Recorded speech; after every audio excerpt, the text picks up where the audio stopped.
Welcome back, everybody. This is Rami, and I'm welcoming you back to episode 8 of our Danso Financial Podcast. Thank you so much for tuning in.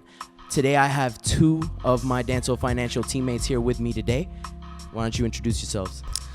Daniel, you guys already know me. I'm the CEO of Danso Financial Group. Glad to be here. Hey guys, this is Anwar Cannon, Chief Marketing Officer of Danso Financial Group. Happy to be back on the podcast. Yeah, it's been a little bit, but we're here. We're ready to record another great podcast. And today might be one of the most unique ones we've ever had, because today we have 2 special guests on here with us, and that would be the first. So why don't you go ahead and introduce yourselves? Ladies Oh, first. me? Okay. So my name is Stacey J. I am a brand strategist, graphic designer, and an author. Wow. Yeah. Quick. So my name is Joshua Walker. I am the CEO of artist consulting company Avenue Music Group, and also co-founder and co-owner of Project Getaway, which is a surprise travel company. Trip company. Okay. I'm getting mixed up. Cut that out.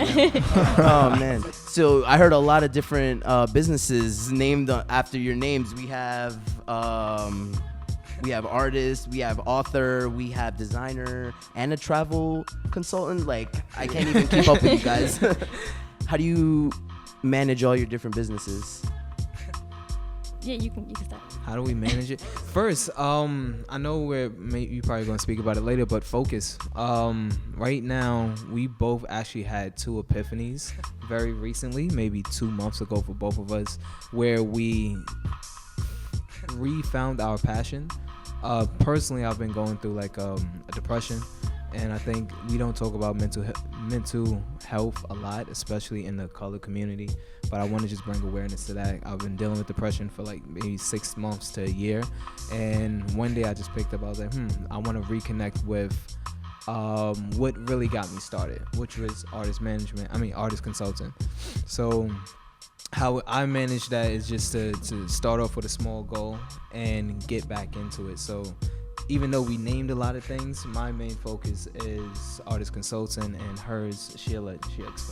Oh, wow, you're just gonna jump to me? So my main focus is brand strategy and graphic design, because I felt that I really did have a passion for it, and that came from him, like finding his focus again, and sitting down with me and really taking the time to tell me, like, okay, you're stretching yourself thin, because we do have a lot of titles after our names. I released my book earlier this year, and I feel like, although I still believe I released it at the right time, it's not my focus right now. And although I feel like it's great, and I feel like every couple needs it in order to build strong relationships with one another, I'm really focused on branding and holistic branding at that, because I'm very passionate about it. I feel like as an entrepreneur myself, there's a lot of times where I will go through the same depression he goes through. I can't get up in the morning. I can't focus on my health properly. I can't focus on all these different things. So I decided to create or remain focused on my holistic branding company, because I feel like all entrepreneurs, they go through the same things. Like, they're gonna be frustrated with things, and they're gonna want to give up. But I feel like if they can find a balance, and if I can help them do it, they're gonna stick to it and like persevere through everything. So that's why it's my main goal. And you 2 brung up a very important aspect of the process, which is the mental health. As you're going through the journey of being an entrepreneur, because it's not easy at all by any means, and you go through that kind of roller coaster of the high times, the low times, and when it's the low times, you have to bring yourself back up, like as you said, remind yourself why you started. So how was it like between the both of you? Were you 2 like kind of there as like the additional support to remind yourselves why you started? Kind of like, for example, Stacey is around, and she's producing her book, and she's doing this. Was seeing her doing what she was doing, did it inspire you to get back on track with your business? That's a great question. First, I want to go back. Let's backtrack. Thank you guys for having us. Thank you. Like, that's crazy. I know. I felt like I kind of dove into it too quick. My fault. Like, I appreciate y'all. Like, real talk, guys. man. We had a great conversation before we even started, so I'm happy to be on this. We appreciate you too, man. Thank you. Now let's start. You actually reached out to us, so I'm sure you have a wealth of knowledge to want to share with the people, right? Yeah, definitely. Because I reached out. I seen Donovan and Dan. Sorry. Because I know He goes by many alter You egos, know. but Daniel. Yeah, he got many names. But I reached out to Daniel, and then it was like, I seen you guys' last podcast, and I thought it was dope. And I thought the information that you guys were sharing was amazing. And I was like, if I could be a part of that, me and Stace, like, definitely wanted to. But to go back track again to your question, seeing Stace, I tell her all the time. Every time I see her doing things, it inspires me, especially because we're an entrepreneurial couple. We don't have a 9-to-5s, like 9-to-5 jobs where we have to leave the house and go out and work. So we're around each other all the time. So we see each other all of the time. And it's like, if I see her now, like, it's funny, but it's like little things, like her working on her book, or her saying, this morning she told me I accomplished all my goals for today within like the first 2 hours that she was up. Like little things like that inspire me. Like, all right, man, I'm gonna accomplish my goals tomorrow within like an hour and a half. So it just inspires us to go like back and forth and just be better. And it sounds like there's like a little like friendly Yes, competition. definitely. Yeah. It's way more. It's not friendly at all. She's laughing over there. Yeah, because we always say that we compete with everything. It's in a way like to better each other, but I feel like we compete with everything. We're always just trying to like outdo one another, but not like push each other down. Just like, all right, I can do this. Now you can do it better. Now I can do it better. Like we just keep going back and forth just to become better. Building off each other, inspiring each other to do better. Do you feel like, here's a question, since you guys are a couple, and you know, a lot of times I hear, oh, you want to keep business and your personal like separate, but it sounds like you two almost have it intertwined. How does that work for you? Me? Okay, so I feel like business and personal, I think we're able to separate the two. I feel like when we, because we sit down for meetings and stuff like that, I sit down with him once a week for business meetings and things like that, and I feel like sometimes we butt heads because we're very like strong-minded, and like he'll have like a certain set of like goals he thinks that I should like try to reach for, and I'm like, no, I shouldn't do that, blah, blah, blah, blah. But I feel like it doesn't go into our actual relationship. Like it's like that, we know that that's business, and we even have business meetings for our relationship, so we call it like business meetings, but we have meetings for our relationship. So that's the area where we'll talk about like all the issues and stuff that's going on, but nothing really like negatively affects our relationship. If we have like a little squabble in our business meeting or something like that, we're able to keep it separate. And how long have you both been entrepreneurs? When did you both decide? Did you guys decide kind of like around the same time, or did one start before the other? Did you have your businesses before you started dating, or did you form them together, or how did that go? It's funny. I had my business since I was 19. I started AMG when I was 19. I actually dropped out of college in my third year, my junior year. And Stacey started hers a little later. Yeah, I started mine about almost 2.5 years ago. Hasn't been 3-4 years yet, but yeah, almost 3 years now. And I believe you're 25 right now, right? Yeah, I'm 25. Let's He's go not with that. 25. Yeah, come on, stop doing that. Stop. I'm 25 for today. I'm 26. Oh wow, If 26. you want to say I'm 25, that's perfect. So you've been in business for like 7 years with AMG, right? Yes. Yeah. That's crazy, man. Like, tell us about like the ups and downs. Like, was there some days when you literally felt like quitting? Like, what pulled you back up and so on? That is a fantastic question. I have a good story. I'll try to keep it as short as possible. But when I first started, just tell you like the mindset I was in. I only had one job. You have to promise not to laugh at me when I tell y'all what it was. But y'all ever heard about Hello Kitty? Hello. I mean, See, I said don't laugh. It's more of a we do know what it is. It's more of a chuckle. So I had a job on 42nd Street. It's called Sanrio. That's the overhead company. And I worked there for maybe 2 years from 17 to 19. And pretty much like it got so like mundane. I was doing the same thing every single day, and it was just like, yo, how many cats can I put up on this wall and sell to people before like I lose my mind? That's so funny. I stopped doing that, And then from there, I transitioned into starting AMG because I was in my third year of college, and I was just done with it. My mindset was like, I can benefit more from what I'm doing outside of school than me sitting in a classroom taking tests every single day.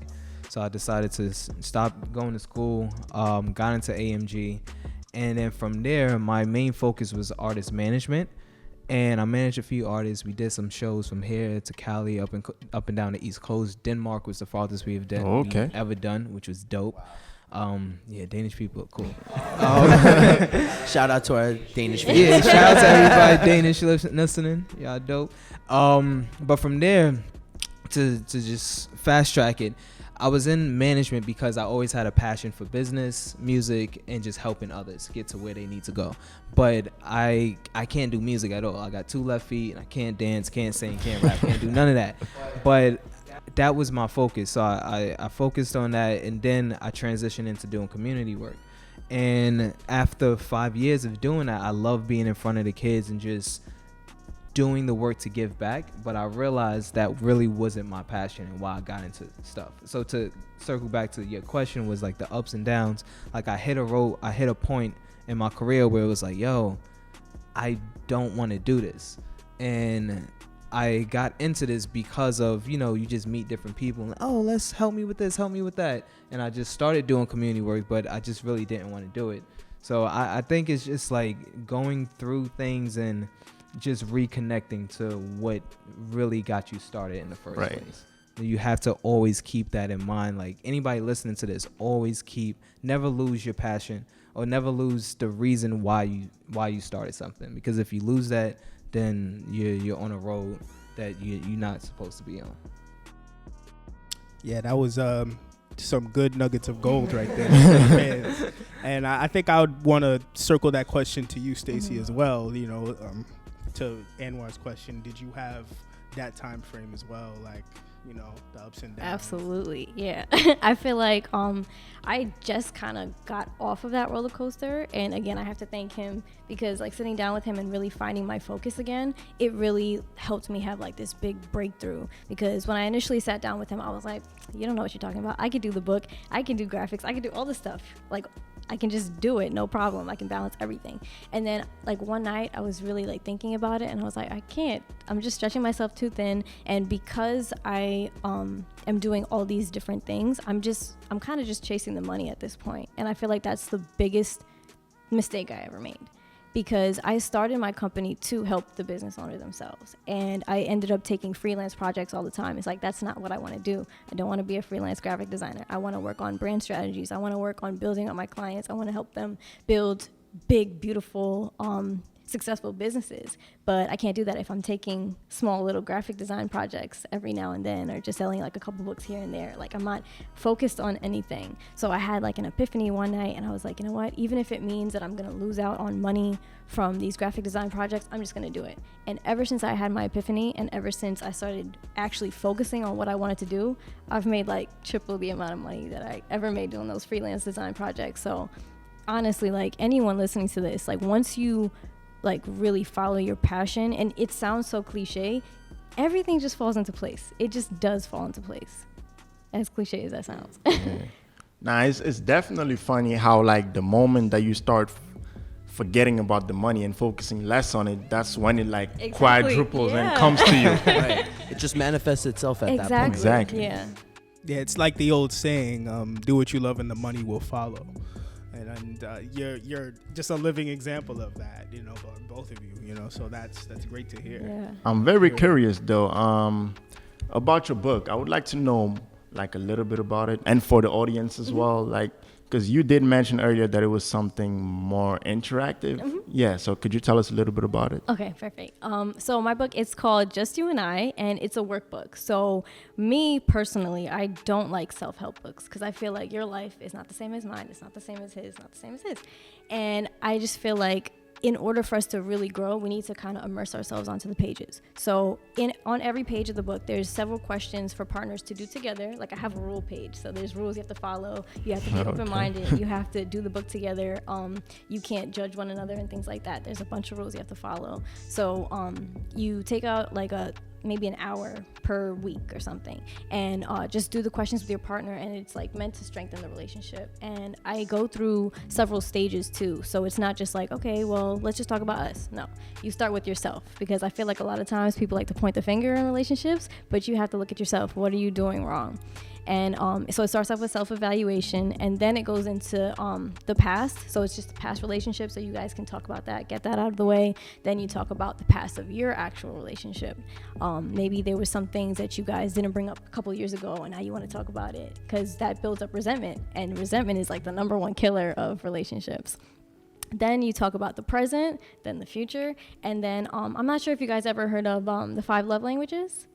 But yeah, so it's like a section similar to that. It's just finding how to love your partner better. Like, what kind of dates can you guys go on together where your partner will realize that you're actually putting in the effort? Because for something like with Josh, he cleans and stuff like that. But because my love language is physical touch and stuff like that, and I want to just be cuddled, I feel like, okay, well, you don't show me you love me enough. But he's doing like everything in his power that he thinks I want. So it's like the person could be doing everything that they think that you want, like buying flowers. But if you buy me flowers and my love language is getting cuddled, then I feel like you don't love me. So I feel like that section is really important, because a lot of people are just loving each other wrong, and they just need to talk about it. Wow. That's deep. That's deep. I wish I had this book. Right? Guys, for couples out there, make sure y'all go out there and get the book. What's the name of the book? Just You and I. Just You and I, all right?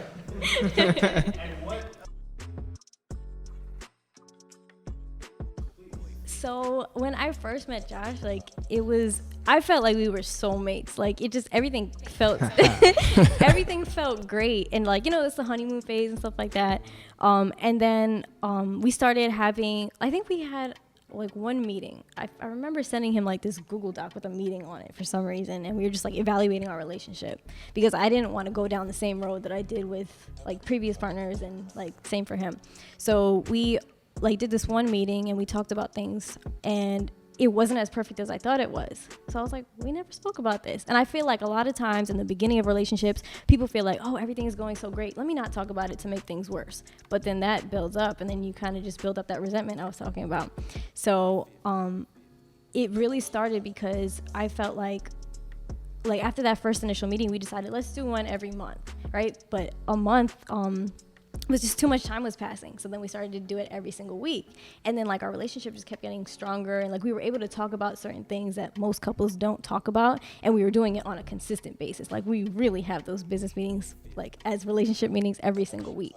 So a lot of people will call us like goals and this and that, and I hate that, because nobody's goals. I think your own relationship should be goals. Like you should strive to be the best couple that you can be. Like you should strive to be the best individuals and the best couple. And I don't think you can look at anyone else, because you don't know what they go through. So just focus on yourself and be your own goals. And I wanted other people to see that it's hard work. Like we don't just like wake up every morning and love each other to death. It's like, it's hard work. Like although I do love him, like we speak about everything. And even if it's the hardest thing in the world to talk about, we talk about everything. And I think communication is really key. That's amazing. You guys have a really great system from what I hear. Weekly like business meetings that are low-key relationship meetings. That's great. We've talked about something on one of our previous podcasts, was having an accountability partner and how far that goes in life. But you guys are really taking that to another level, and it's great to see. And it's resulting in beautiful things in your life from what I'm hearing, right? You guys are having revelations and figuring that out as you go together. Mm-hmm. Yeah. 100%. It's definitely necessary. I know you said accountability partners. Like that's one of the main things that you need in your life. You just need people around you that's not just yes men. That's gonna point out, yo, you can do this better. You can change it. You can change up the way you do things. Like perfect example. Oh, 2 examples. One is I put out weekly advice videos for artists every single week, and that's one point that I made sure I put in my last video, was to just surround yourself with people. Always look for like constructive criticism. And then the second point, I know it was one small thing. Like I was doing my videos and Stacey was like, the thought bubble that you used in it, it could be better, right? She was like, take that one out because it's ugly and put this one in. As a graphic designer, I should have listened to her, but I was like, it takes me hours. Like I was editing this 10-minute video for like 8 8 to 10 hours. And I'm like, yo, no, I'm just tired. I don't want to do it. I'm done with this right now. But she told me later on in the day, she was like, yo, like, you need to take your own advice. Like, you can't be like, oh, I'll put it off for next week to make your videos better. You have to do it right now because you've seen it and you still put it out like that. And you can't do that. So I was like, all right, you got me. So yeah, having that accountability. They tell you how it is. Yeah, you just need people to be real with you. So that's important. And I see that the feedback is taken pretty well from what I hear. Like it's at first it might have been like as you said, you worked on it, you don't really want to be bothered with going in and trying to edit it, but then you have the realization that, oh, okay, she had a point. And it could be vice versa as well. So going forward, is that like, do you guys give feedback often to, like, if she's working, like if she's writing like her next issue of the book or anything and you read it over, and do you give that feedback also? Is it like very balanced? Like, do you guys are you guys nervous to tell each other like the harsh reality sometimes? How does that work? Like, say, you know, you don't like her design, or she always likes my design. She doesn't like one of your artist's like path that you chose for him at all. I would be nervous to tell my girlfriend I really dislike that. You know, how do you just genuinely, how do you feel about that? Do I have to answer? Let Stacey go first. I think that we take criticism well. Like, although like sometimes like I do have a very short temper, but just a little bit. Just a little bit. It's nothing crazy. Like, we don't yell at each other. We don't disrespect each other. We don't call each other out of our names or anything like that. And I feel like that's why the feedback is so receptive, because we might say something that, like, obviously if you took hours to make the video and I say, oh, I don't like this, it's gonna kind of irk him a little bit. Or if I was designing like a logo or something and he's like, oh, I don't like that color, I'm like, well, what do you mean? Like, it obviously at first is gonna bother us, but every time he's giving me feedback, I'll change something and it'll become like 10,000 times better. And same for him. So I feel like as far as it goes, like, because we're so respectful with how we give our criticism, I don't think it's ever really a problem.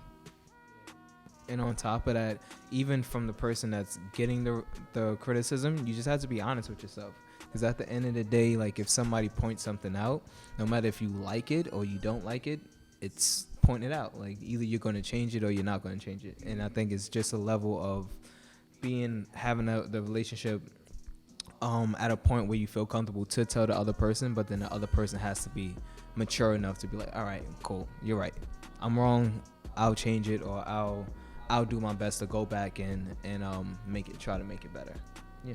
And it's very humbling to have that mentality, that receptive, to be so receptive to change and be receptive to the feedback, because I personally think that that's important to progress you as an entrepreneur. So it's good that you guys have that balance. Mm-hmm. Yeah, I mean, as an entrepreneur, as a business owner, you got to take hits in stride, and not everybody's going to like what you're putting out there, and that's just the truth.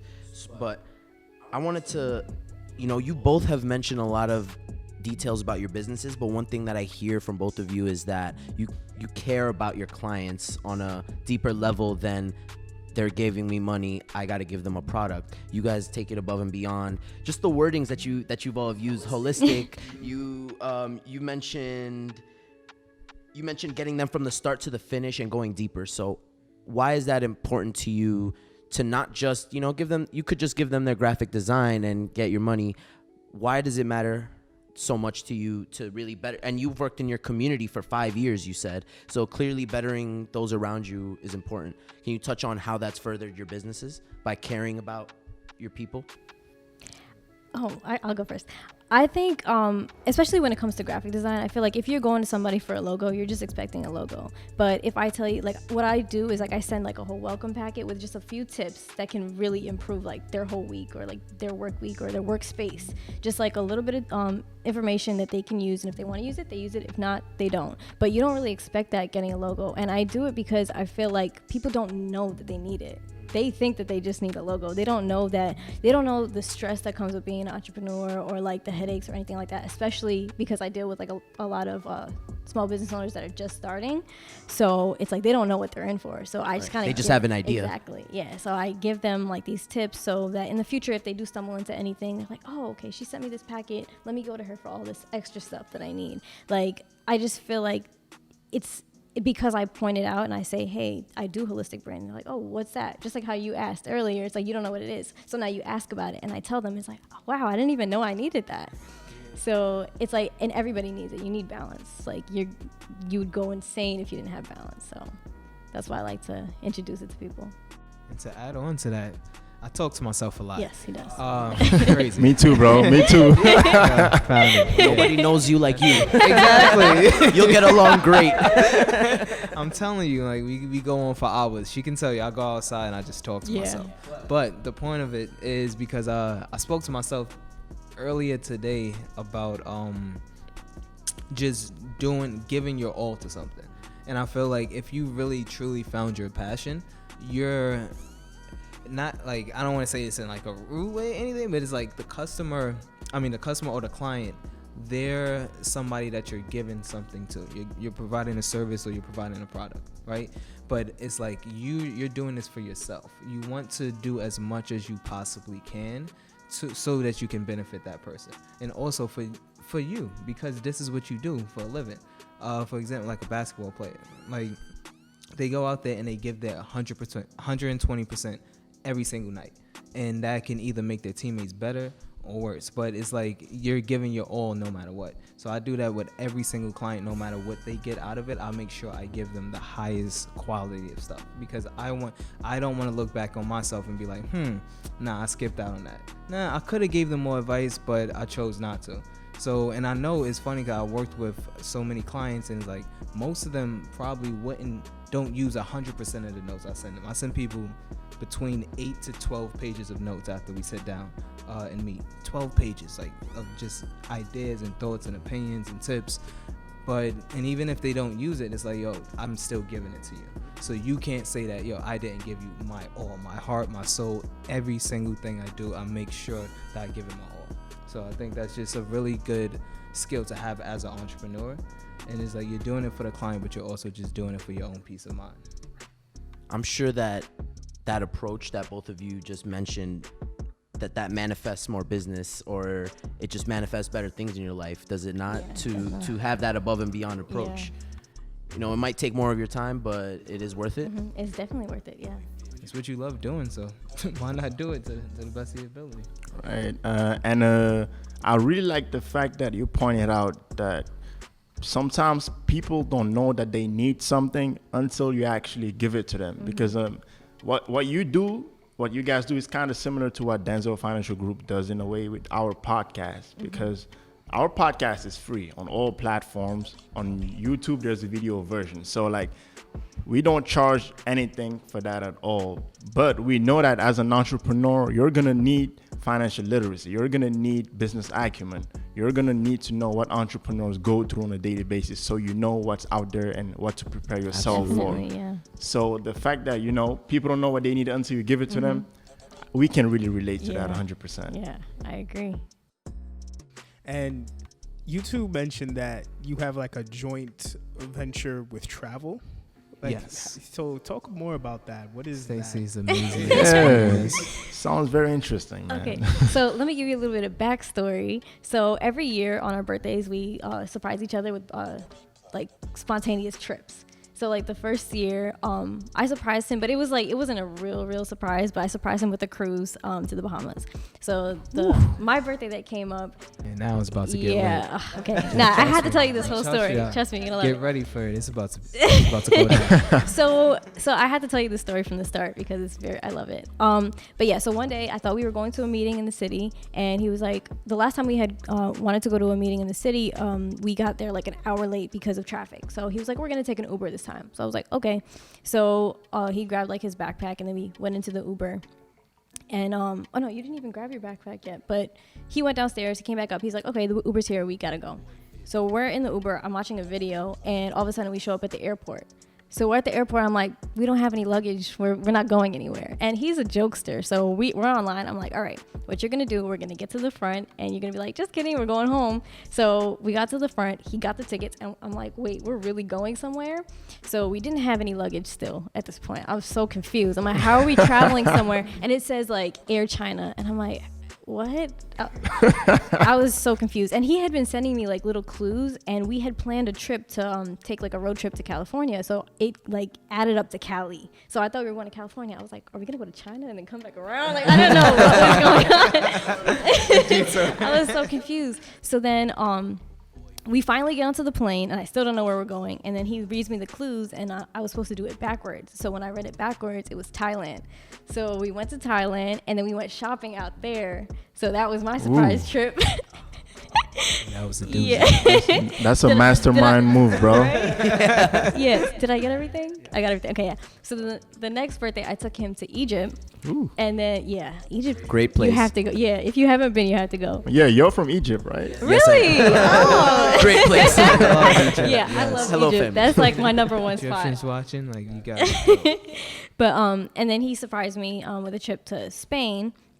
So then after Spain, we were thinking about it. We're like, we really love planning trips, and we love the surprise aspect. I'm like, why don't we plan surprise trips for other people and just like get their budget and then just plan the whole thing and then just send them on their trip. So what we do is we have people fill out a questionnaire just to get their likes and dislikes and stuff like that. So if you're open to eating from a street cart or whatever, or if you like adventurous stuff, or if you like churches and monuments and things like that. Like, so we get their likes and dislikes, and then we get their budget, and then we plan the whole thing. We give them a packet, and the day that they get to the airport, we'll tell them like what terminal to go to and stuff like that. The day they get to the airport, they open it up, see where they're going, they hop on the plane, and then each day they open up a new envelope to tell them what they're doing for the day. So yeah, So they literally super don't know surprised, what yeah. they're doing the whole entire trip. That's amazing. Yeah. It sounds like The Amazing Race. I used to watch that show all the time, go find a card at this random person.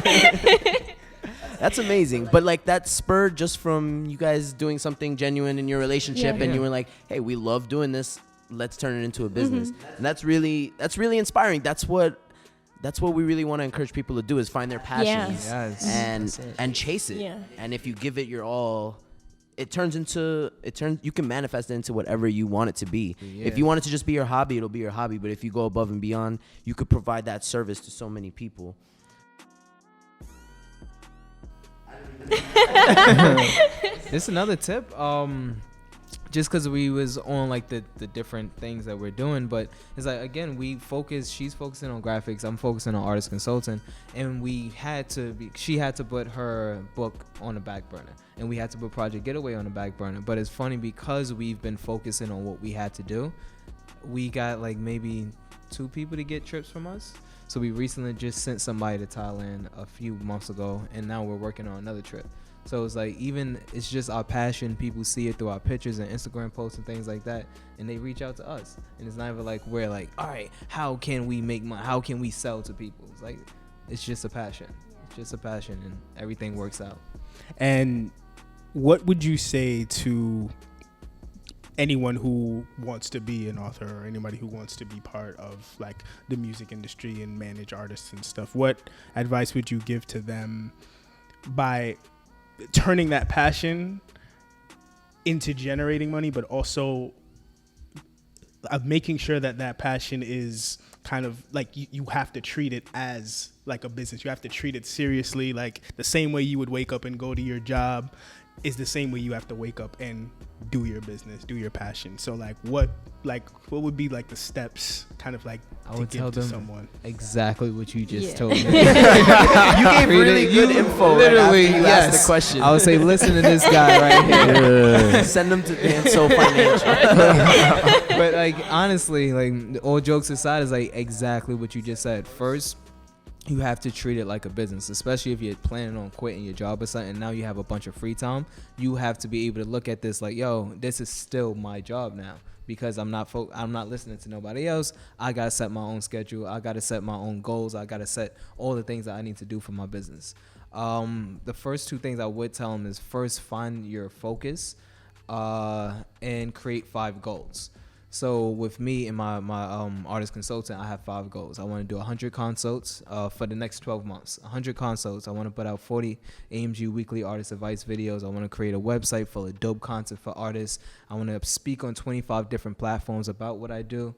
And I want to build my following to 10K on Instagram just to be able to reach more people. So I know those 5 goals, and literally with every single thing I do every single day, if it's not leading to that, I can't do it. And I tell people, because I used to do events. Oh, Josh, you want to do this event? No, I can't do it. So it's like, as an entrepreneur, you need to know you have to have a focus. Know what you're going to do and stick to it.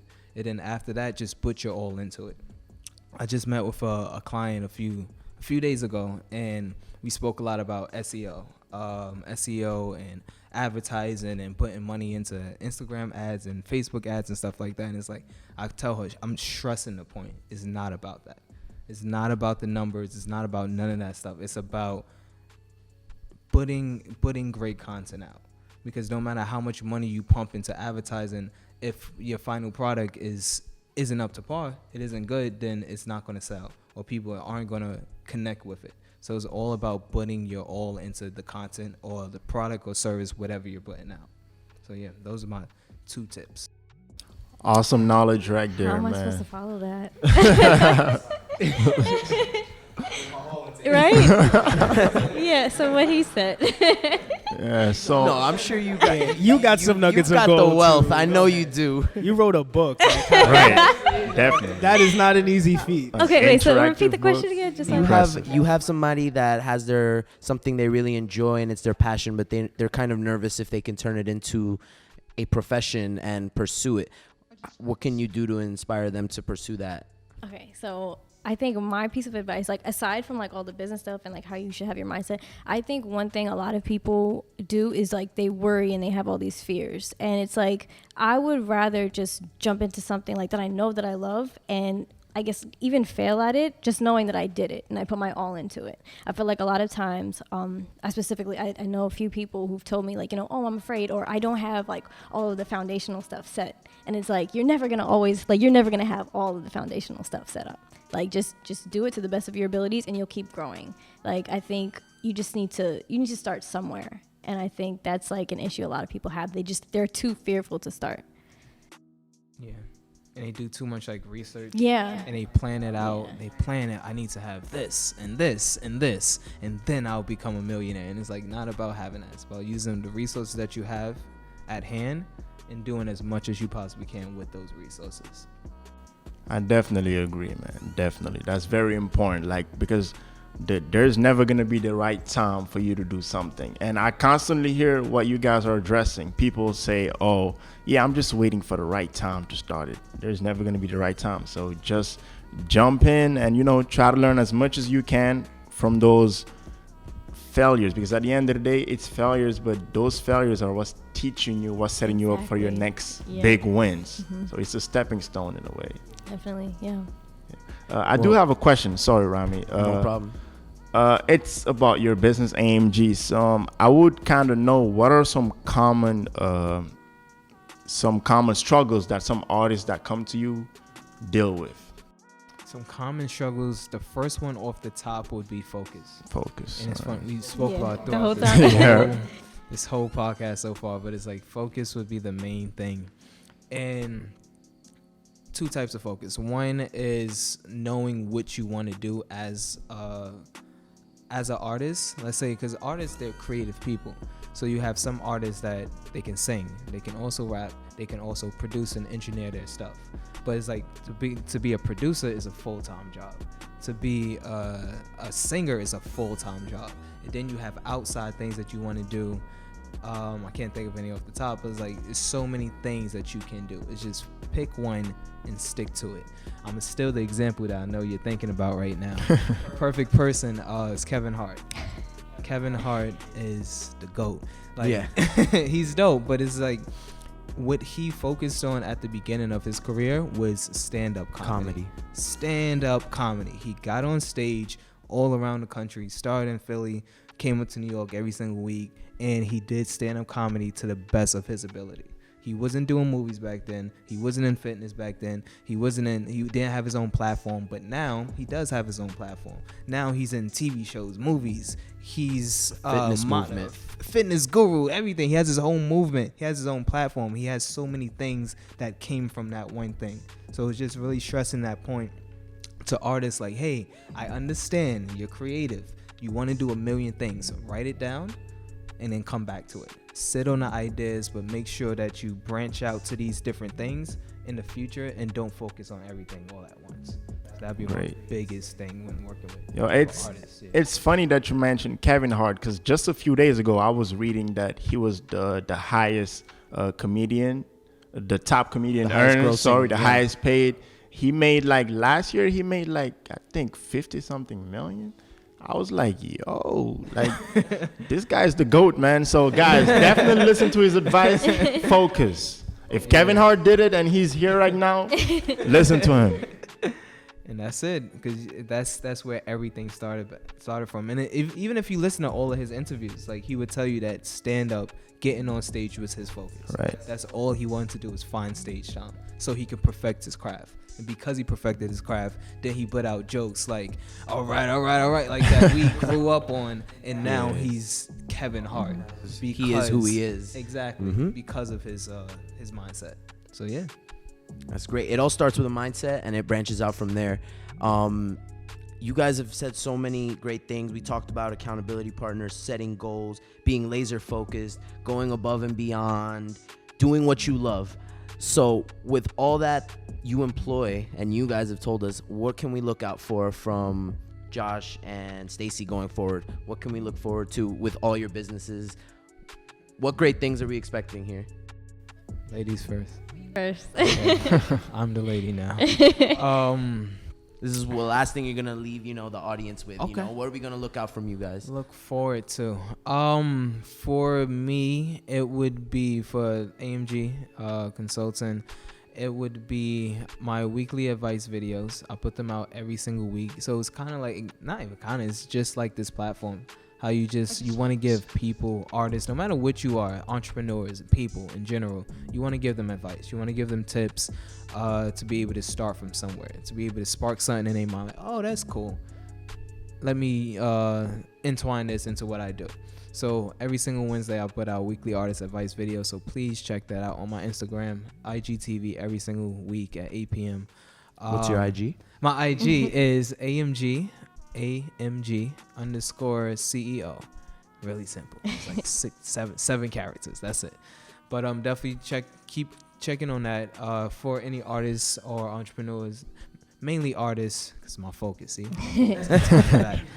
artists, music artists that's interested in just being able to connect the dots in your career. Please reach out for a consult. Right now, I'm actually doing what do you call it? Pay as you please. So I have a typical price that I usually charge people for consults, but artists, no matter if it's money's the issue, they can pay as much as they want, and we sit down and I'll still give you as much as you would have got even if you paid full price.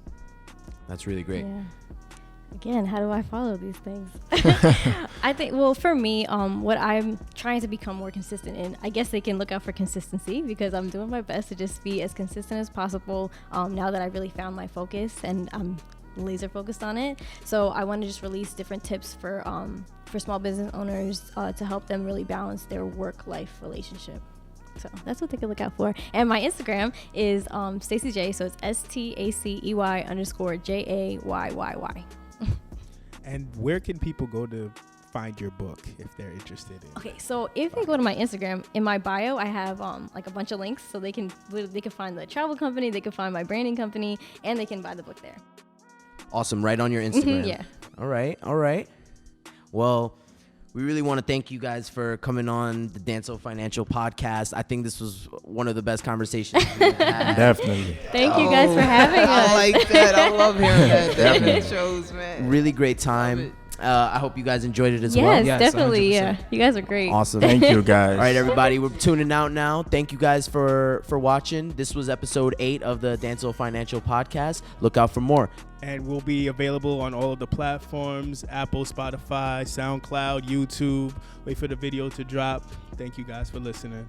Have All a great right, night. and also make sure you guys share this. Don't just watch it. Please Don't share. be selfish. Don't just Right, watch yeah, it and share it. log off and go to bed. Send it to your friends, cousins, family, people you meet at the club, whoever you think will benefit from this, because this is knowledge being shared They by will young thank you. professionals Yeah. doing great things in their lives, having multiple businesses impacting a lot of lives around them. So definitely share this with everyone.